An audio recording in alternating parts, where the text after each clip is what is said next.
Stephen Hawking. Chapter 1. A Curious Boy. My name is Stephen Hawking. Many people know me for my work on space and time, but my story starts much simpler.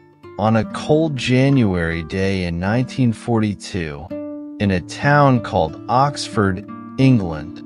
Back then, the world seemed like a giant playground, full of things to see and do. Everything was new and exciting, like a big box of colorful toys just waiting to be explored. My family wasn't rich, but they loved me very much. My dad, a doctor who helped people feel better, would take me outside at night. We'd lie on the grass and look up at the twinkling lights in the sky.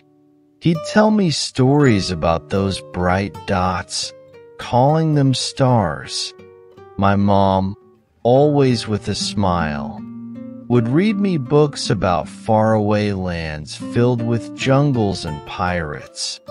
These stories made me imagine amazing things, like spaceships flying between the stars.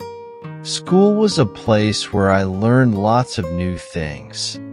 Sometimes, I didn't like sitting still and listening, but I loved figuring out puzzles and problems. Numbers were my favorite because they seemed like a secret code to unlock the world. I also loved building things. Cardboard boxes became amazing spaceships, ready to take me on adventures to distant planets. One day, when I was about 10 years old, I got sick. It took a long time for the doctors to understand what was wrong. Finally, they gave me a scary name for my sickness, amyotrophic lateral sclerosis, or ALS for short. It's a disease that makes it hard to move your body, like a slow puzzle where the pieces get stuck. The doctors said it might shorten my life. That news made me sad, but even then, a part of me knew I wouldn't give up. There was still so much to learn, so many stars to explore, even if it meant finding a new way to do it. Chapter 2. A Universe of Challenges. Living with ALS wasn't like having a simple cold that goes away after a few days. It was more like a slow puzzle where the pieces you need to move your body get stuck one by one. At first, it was just a little harder to run around or climb trees. But as I grew older, even simple things like walking and talking became difficult. Imagine trying to tie your shoelaces with mittens on. That's kind of how it felt for me. My muscles wouldn't listen to my brain as well as they used to. It was frustrating, like wanting to play a game but all the pieces are mixed up. But even though my body was changing, my mind was still working great. It was like a powerful computer inside my head, full of questions and ideas about the world. School became even more important to me. It was a place where I could learn new things and forget about my troubles for a while. When I turned 17, it was time for a big step, going to university. I wanted to study science, especially something called physics. Physics is like understanding how the world works, like figuring out the rules of a big, amazing game. I dreamed of going to a famous university called Cambridge, where there were other clever people who loved puzzles and figuring things out just like me. But there was a problem. Because of my ALS, Some people at Cambridge worried I wouldn't be able to keep up with the hard work. It was like trying to join a soccer team, but you can't really run. But I wouldn't give up. I showed them my good grades from school and explained how much I loved science. Finally, they agreed to let me try. Cambridge was incredible. It was full of old buildings, libraries with more books than I could ever read, and other students who were passionate about learning new things.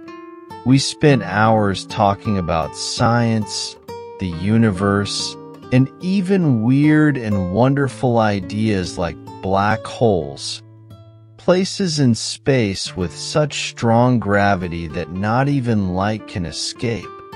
They seemed impossible, like a magic trick where something disappears forever. But as I learned more, my ALS got worse. It became difficult to walk at all, and I needed a special chair with wheels to get around. Talking became hard too, like my voice was stuck in mud. It was scary and lonely sometimes, feeling like I was trapped inside my own body. But my friends at Cambridge were amazing. They helped me take notes in class and even invented special tools so I could keep writing and showing people my ideas. It felt like even though I couldn't move much, my brain was still on a great adventure, exploring the universe one puzzle at a time. Chapter 3: Black Holes and Big Ideas. Remember those black holes I mentioned? They were like the ultimate mystery in the universe, even weirder than a magic trick. Imagine a giant drain in space, so strong that nothing, not even the fastest race car or the brightest light, could ever escape its pull. Scientists called them black holes because no light could get out, so they seemed completely black, like a hole punched in the darkness of space. These black holes were formed from giant stars, much bigger than our sun. When a star gets old and runs out of fuel, it can collapse in on itself, squishing all its stuff into a tiny ball. This ball is so dense, so much stuff packed into such a small space, that it creates this incredible gravity, like a super strong magnet. But the question was, what happened to all the stuff that fell into the black hole? Did it disappear forever? Did it get crushed into tiny bits? No one really knew. It was like a giant puzzle with a missing piece. My studies focused on trying to understand these black holes. I spent hours reading books and talking to other scientists, bouncing ideas back and forth like playing catch with a ball of knowledge. We figured out that black holes weren't just simple drains.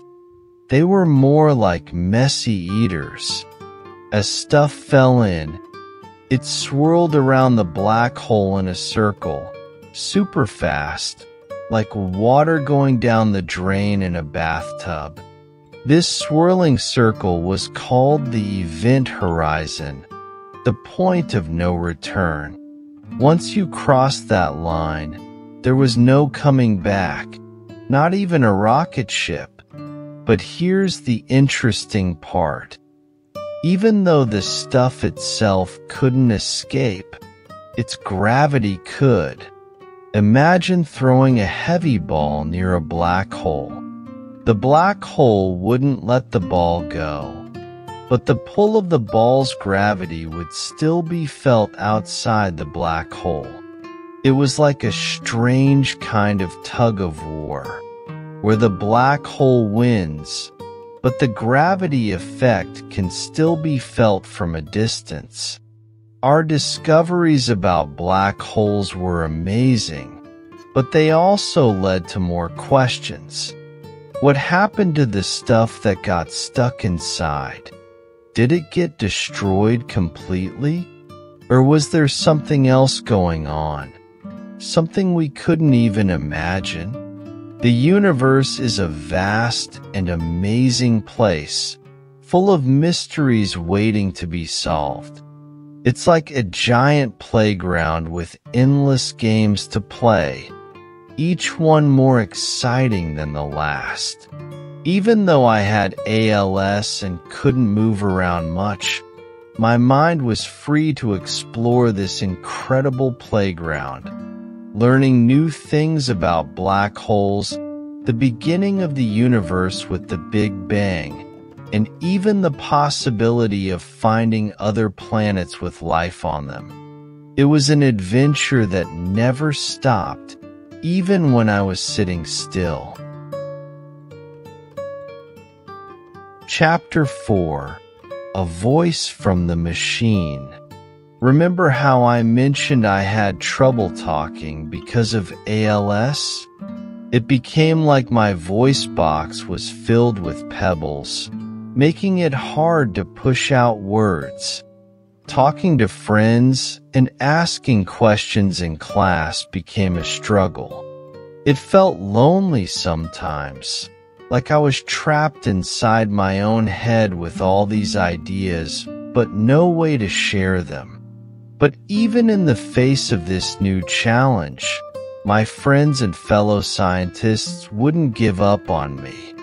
They knew I still had a lot to say and contribute to the world. They came up with a clever idea to help me communicate again. A machine voice. Imagine a special computer that could take the words I wanted to say and turn them into sounds, like a robot translator. That's what this machine voice was. It wasn't perfect, and it sounded a little funny at first, like a talking toy, but it allowed me to speak again, slowly picking out letters one by one to form words and sentences. It was like learning a whole new way to talk. At first, it took a long time to say even simple things, but with practice, I got faster and faster. It was like training for a race, but instead of running, I was racing against time to get my thoughts out before I forgot them. This new voice became a symbol of hope, not just for me, but for others battling similar challenges. It showed that even with limitations, you could still find a way to communicate, to share your ideas, and to connect with others. People with ALS or other diseases that make it hard to talk could use similar machines to keep talking to their families and friends. It was a small victory, but an important one. Having a machine voice also gave me a new kind of freedom. I could write books and articles about my discoveries, sharing my knowledge about black holes and the universe with people all over the world. It was like sending messages in a bottle, hoping someone would find them and learn something new. But this machine voice also came with some challenges. Sometimes it broke down or malfunctioned. It was like having a grumpy friend who wouldn't cooperate. Fixing it could take time, leaving me frustrated and unable to communicate at all. There were also limitations. The machine voice couldn't express all the emotions I felt, like happiness, sadness, or excitement. It sounded the same all the time, like a monotone teacher in school. But even with these limitations, I learned to adapt and make the most of it. I used humor and clear language to get my point across. Looking back, this machine voice was a turning point in my journey. It allowed me to keep exploring the universe of knowledge, even when my body wouldn't cooperate. It gave me a way to connect with others and share my passion for science. And most importantly, it showed me that the human spirit is strong and can overcome even the toughest challenges. Chapter 5: A Universe of Possibilities. My journey with ALS has been a roller coaster ride. It's been filled with challenges, like a maze with twists and turns at every corner. But it's also been a journey of discovery, like a treasure hunt where each new piece of knowledge is a valuable prize. Living with ALS has forced me to adapt, to find new ways of thinking and communicating. It wasn't always easy, like learning a new language with strange sounds and rules. But it made me appreciate the amazing abilities of the human mind and body even more.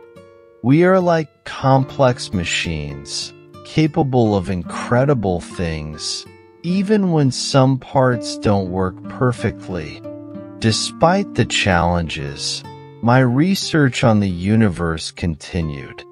With the help of other scientists and my trusty machine voice, we delved deeper into the mysteries of space and time. We explored the idea of the Big Bang, the giant explosion that started everything billions of years ago.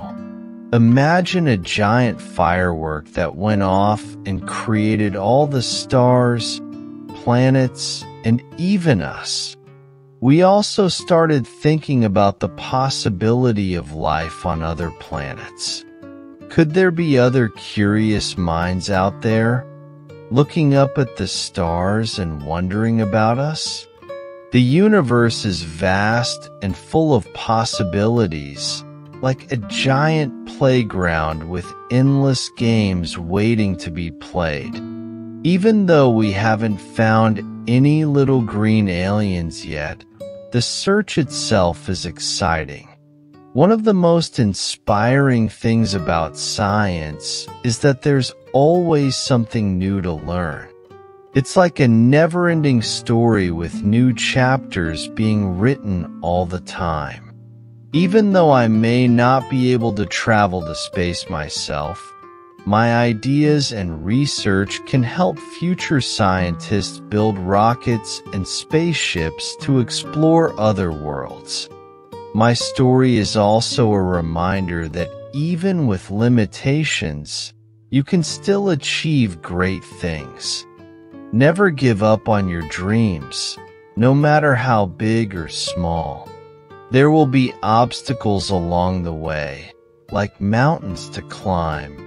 But with hard work, determination, and a little bit of help from friends, you can overcome them. The universe is a fascinating place, full of wonder and beauty. It's a place where anything is possible, from black holes that gobble up light to planets with friendly aliens. Even though I can't walk or talk the way I used to, my mind is still free to explore this amazing universe. And that's an adventure that will never stop. The most important message I want to leave you with is this: be curious, ask questions, and never stop learning. The universe is waiting to be explored, and you have the power to be a part of that exploration. So, go out there, use your imagination, and reach for the stars. Chapter 6: A Message from the Stars. Remember how I talked about the possibility of life on other planets? Well, as scientists explored more, the idea became even more exciting. We discovered thousands of planets orbiting stars far, far away. Some were hot and gassy, like giant balls of fire. Others were cold and rocky, like frozen peas. But a few were just the right size and temperature, like bowls of porridge that weren't too hot or too cold, perfect for life as we know it. Imagine that. Tiny planets circling distant suns, maybe holding the secret of life. It's like finding a hidden room in a giant house, full of surprises waiting to be discovered. Even though we haven't found any little green men yet, the search is getting closer every day. Scientists are developing amazing tools to help us find these alien worlds. We have telescopes so powerful they can see things billions of light years away. That's like seeing something that happened so long ago. Your grandpa was just a twinkle in his grandpa's eye. These telescopes help us study the atmospheres of distant planets, looking for signs of oxygen, water, and other things life needs to survive. There's also a possibility that life on other planets might be very different from us. Maybe they don't breathe oxygen or need water. Maybe they communicate with clicks and whistles instead of words. It's like finding a whole new kind of toy in your playroom, one you've never seen before.